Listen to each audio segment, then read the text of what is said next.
আজকে আমি অভিক বসুর লেখা মেসোর বাড়ি এই কবিতাটা পাঠ করে শোনাচ্ছি।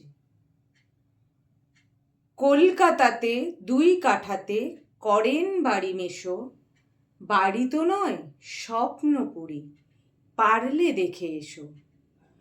ঘরে শুয়ে দেখতে পাবে সাদা মেঘের ভেলা, সূর্য ওঠা সূর্য ডোবা এই বেলা ওই বেলা।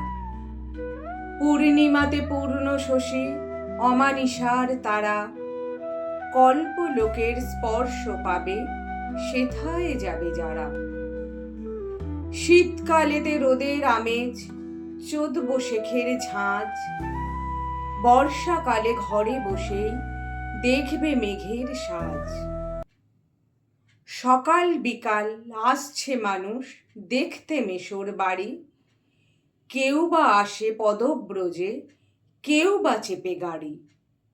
টিকিট কেটে বাড়ির ভিতর ঢুকছে একে একে, খোশ মেজাজে আছেন মেসো, জমছে টাকা ট্যাঁকে। এমন বাড়ি সবার করা উচিত মেসোর মতে, ফলকে তাই আছে লেখা বাড়ির প্রবেশ পথে। বাঁচতে গেলে যায় না দেওয়া প্রকৃতিকে বাদ, সেই কারণে হয়নি গড়া মেসোর বাড়ির ছাদ।